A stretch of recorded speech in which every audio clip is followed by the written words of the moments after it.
तो पहली वाली वीडियो में हमने पढ़ा था कि दर्पण से प्रतिबिंब बनाने के कितने नियम हैं, तो हमने पढ़े थे 3 नियम। अब हम पढ़ने वाले हैं कि दर्पण से प्रतिबिंब बनता कैसे है। तो अब दर्पण कौन से लिया हमने यहाँ पर, अवतल दर्पण। पहले हम अवतल दर्पण का इस्तेमाल कर रहे हैं। अब इसमें अलग अलग कंडीशन है। पहली कंडीशन हमारी ये है कि जब वस्तु अनंत पर रखी हो। ये हमारा दर्पण हो गया, दर्पण का ये हो गया फोकस और ये हो गया वक्रता केंद्र। अब वस्तु जो भी खड़ी होगी वो इधर की साइड खड़ी होगी, तो हम कहाँ पे खड़ी कर रहे हैं उसे, अनंत पर। तो अब हमने अनंत यहाँ पर मान लिया, ये हमारा अनंत पे वस्तु खड़ी हो गई, वस्तु का नाम है AB। ठीक है। अब हमारा क्वेश्चन आता किस तरीके से है, हमारा क्वेश्चन इस तरीके से आता है कि अवतल दर्पण द्वारा प्रतिबिंब का बनना समझाइए जब वस्तु अनंत पर है। तो इस चीज का हमारे 2 मतलब होते हैं। हमें यह बताना होता है कि प्रतिबिंब कहां पर बन रहा है और प्रतिबिंब कैसा बन रहा है। तो कहां पर बनने का मतलब यह है कि प्रतिबिंब फोकस पर बन रहा है या वक्रता केंद्र पर बन रहा है या फोकस और ध्रुव के बीच बन रहा है या फोकस और वक्रता केंद्र के बीच बन रहा है। तो पहले तो हमें यह बताना है कि कहां पर बन रहा है, फिर हमें यह बताना है कि प्रतिबिंब कैसा बन रहा है। तो कैसा बनने का मतलब हमारा यह है, अब हमने पढ़ा था कि प्रतिबिंब 2 प्रकार का होता है। पहला हमारा था वास्तविक और दूसरा था आभासी। तो अब हमें यह बताना है कि प्रतिबिंब वास्तविक है या आभासी है। फिर दूसरी चीज हमें यह बतानी है कि प्रतिबिंब हमारा उल्टा है या सीधा है। और तीसरी चीज हमें यह बतानी है कि प्रतिबिंब हमारा छोटा है या बड़ा है। तो ये 3 चीज हमें बतानी है कि प्रतिबिंब कैसा बन रहा है। तो अब उसके लिए हम क्या करते हैं, वो हमने वस्तु कहां पर रख ली, अनंत पर। वस्तु का नाम है हमारा AB। तो मैंने आपको पहली वाली वीडियो में बताया था कि प्रतिबिंब बनाने के लिए हमें 2 किरणों की जरूरत पड़ती है। तो अब यहाँ से हम वस्तु से कितनी किरणें लेके चलेंगे, 2 किरणें लेके चलेंगे और वे 2 किरणें हमारे 2 नियमों को फॉलो करेंगी। नियम हमारे 3 थे, उनमें से किसी को हमें 2 नियम फॉलो कराने हैं।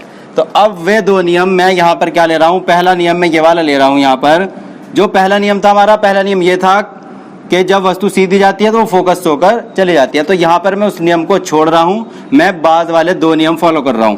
पहली किरण हमारी फोकस से होकर जा रही है, तो ये हमारी फोकस से होकर गई और जब ये यहाँ पर टकराएगी, टकराने के बाद में ये सीधी हो जाएगी, यानी कि मुख्य अक्ष के समांतर हो जाएगी। ये लाइन आप स्केल से खींचेगा। और दूसरी किरण हमारी ये गई वक्रता केंद्र से। तो वक्रता केंद्र से होकर जब गई ये यहाँ पर टकराई, तो ये क्या था कि ये इसी रास्ते को वापस आ जाएगी। तो अब ये दोनों किरणें हमारी कहाँ पर काट रही हैं एक दूसरे को, यहाँ पर। ठीक है। तो अब जब ये यहाँ पर काट रही हैं, तो जहाँ पर ये काटेंगी वहीं पे हमारा प्रतिबिंब बनेगा। तो ये हमारा प्रतिबिंब हुआ A1 और B1। तो ये बन गया हमारा प्रतिबिंब। ठीक है। तो अब हम ये लिख देंगे यहाँ पर कि हमारा प्रतिबिंब कहाँ बना, तो हम लिख देंगे प्रतिबिंब फोकस पर बनता है। आप लिख दीजिएगा प्रतिबिंब फोकस पर बनता है। ठीक है। अब हमें ये बताना है कि प्रतिबिंब कैसा बनता है। तो अब आप ये बात याद रखिएगा कि अगर प्रतिबिंब दर्पण के पीछे बना, दर्पण के पीछे अगर प्रतिबिंब बनेगा तो वो आभासी होगा, और अगर दर्पण के ही सामने प्रतिबिंब बनेगा तो वो वास्तविक होगा। उसके बाद में उल्टा सीधा में आपको ये ध्यान रखना है कि प्रतिबिंब, ये जो हमारी लाइन होती है, जो मुख्य अक्ष होती है हमारी, अगर इस मुख्य अक्ष के ऊपर बनेगा प्रतिबिंब तो वो सीधा होगा, और अगर इस लाइन के नीचे बनेगा प्रतिबिंब तो वो उल्टा होगा। और तीसरा था छोटा है या बड़ा है। तो छोटे बड़े के लिए आपको ये लाइनें देखनी होती है कि कौन सी लाइन छोटी है और कौन सी बड़ी। तो ये वस्तु वाली लाइन है और ये प्रतिबिंब वाली लाइन है। जब आप स्केल से खींचोगे तो ये वाली जो लाइन है इस वाली लाइन से छोटी आएगी। तो अब यहाँ पर आपका क्लियर है, प्रतिबिंब ये तो हमने बता दिया कहाँ बन रहा है, फोकस पर। अब हमें बताना है कि ये कैसा बन रहा है। तो पहले तो ये दर्पण के सामने बन रहा है, तो कैसा हुआ, वास्तविक। तो आप लिख देंगे वास्तविक, कॉमा, फिर आपको बताना है उल्टा है या सीधा है। तो मुख्य अक्ष वाली लाइन के नीचे बन रहा है, तो इसलिए हम कह देंगे कैसा है, उल्टा। उसके बाद में बताना है छोटा है या बड़ा है। तो जब आप स्केल से खींचेंगे ये वाली लाइन छोटी आएगी उस वाली लाइन से। तो ये आपका प्रतिबिंब कैसा हो गया, ये आपका प्रतिबिंब छोटा। तो आप लिख देंगे कि प्रतिबिंब वास्तविक, उल्टा, छोटा बनता है। ठीक है। तो अब हमारी दूसरी कंडीशन है जब वस्तु वक्रता केंद्र पर है, यानी कि वस्तु को हमें कहां पर खड़ा करना है, वक्रता केंद्र पर लेना है। तो वक्रता केंद्र हमारा ये होता है, तो यहां पर हमने ये वस्तु को ये ले लिया AB।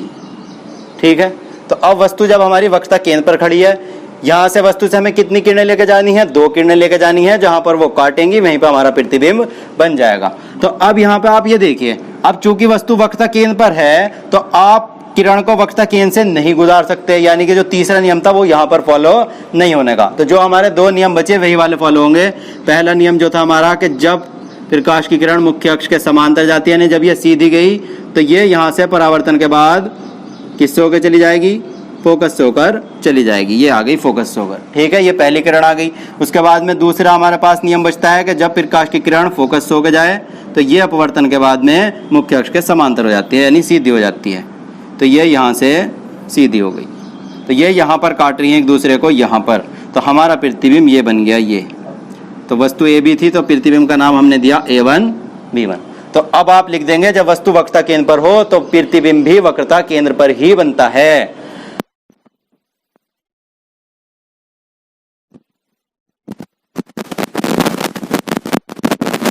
बताना है सीधा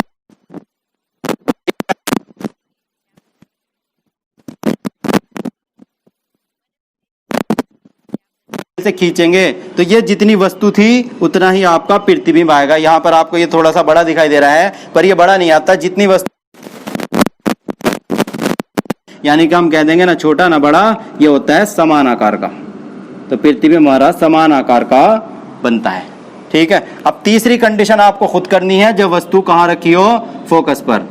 तो ये वस्तु को अब आप यहां से हटाकर यहां फोकस पर खड़ा कर दीजिएगा।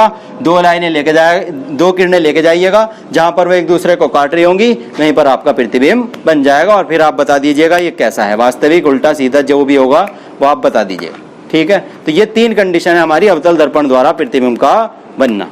अगली वीडियो में हम पढ़ेंगे उत्तल दर्पण द्वारा प्रतिबिंब का